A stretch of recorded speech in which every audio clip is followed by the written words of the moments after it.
ایک کوا بھوکا تھا. جی ہاں دوستو، پیاسا نہیں، بھوکا تھا.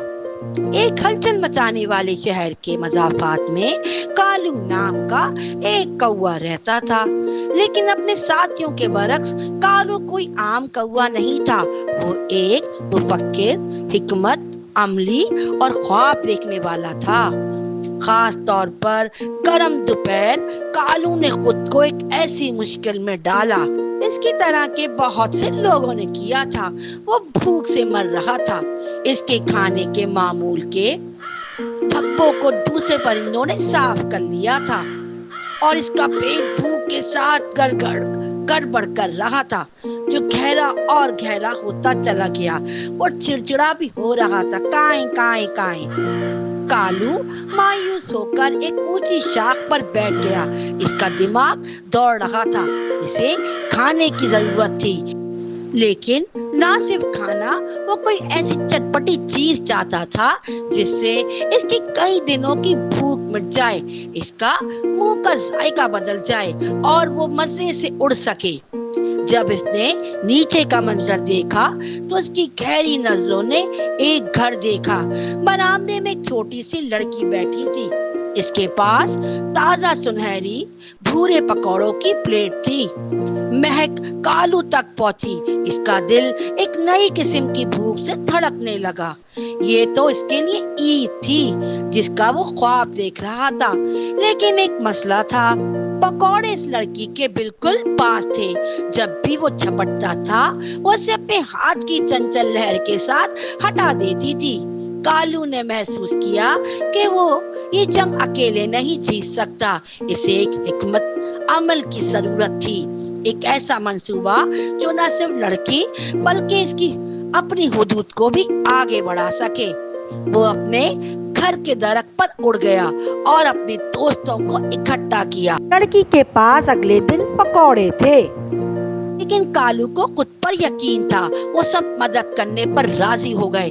اگلے دن جب لڑکی اپنے برآمدے میں بیٹھی تو کوے نے ایسا منصوبہ بنایا اور پھر اس کو عملی جامہ پہنایا. چنٹو نیچے اڑ گیا. لڑکی کے سر کے ارد گرد سرگرمی کی ایک انوکھی لہر پیدا ہو گئی. لڑکی نے کہکا لگایا، اسے بھگانے کی کوشش کی.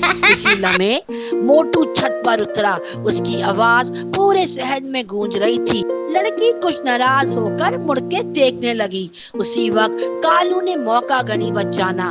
ایک خاموش جھپٹتے ہوئے وہ برآمدے پر اترا، پکوڑوں کی پلیٹ کو اپنے مضبوط دانتوں میں پکڑا اور اتار دیا.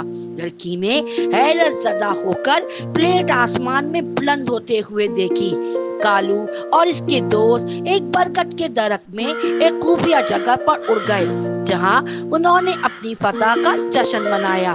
آپس میں پکوڑے بانٹ لیے. ان کی تو بھوک مٹ گئی. وہ جشن منا رہے تھے. ان کے لیے تو عید کا سما تھا. انہوں نے اپنی فتح کا جشن منایا. انہوں نے لذیذ پکوڑے آپس میں بانٹ کر کھائے. وہ بہت مزہ کر رہے تھے. وہ نہ صرف دعوت حاصل کرنے میں کامیاب ہوئے بلکہ انہوں نے ایک قیمتی سبق بھی سیکھا تھا. کالو نے اپنے ہوشیار دماغ اور قیادت سے انہیں دکھایا تھا تھوڑی سی ہمت سے بڑے بڑے مسائل پر قابو پایا جا سکتا ہے. اس دن سے کالو نہ صرف بھوکے کوے کے طور پر جانا جاتا تھا بلکہ اس کوے کے طور پر جانا جاتا تھا جس نے سب کو سکھایا تھا کسی مسئلے کو حل کرنے کا ہمیشہ ایک طریقہ ہوتا ہے. اس کی کہانی پرندوں میں ایک لیجنڈ بن گئی. تھوڑی سی ہمت سے بڑے بڑے مسائل پر قابو پایا جا سکتا ہے. اس دن سے کالو نہ صرف بھوکے کوے کے طور پر جانا چاہتا تھا بلکہ اس کوے کے طور پر جانا چاہتا تھا جس نے سب کو سکھایا تھا کسی مسئلے کو حل کرنے کا ہمیشہ ایک طریقہ ہوتا ہے. اس کی کہانی پرندوں میں ایک لیجنڈ بن گئی. صبر اور منصوبہ بندی کسی بھی رکاوٹ پر قابو پا سکتی ہے. جبکہ ہم مل کر کام کرتے ہیں تو کہیں سے زیادہ حاصل کرتے ہیں جتنا ہم اکیلے کر سکتے تھے. وہ بچی بھی سمجھ گئی کہ کوے بیچارے بھوکے تھے. اگلے دن سے اس نے پلیٹ میں کچھ نہ کچھ رکھنا شروع کر دیا. جب بھی وہ کوے آتے تو وہ کچھ نہ کچھ پلیٹ میں ڈالتی اور وہ کھا کر اڑ جاتے. کوے بھی خوش اور بچی بھی خوش ہوتی.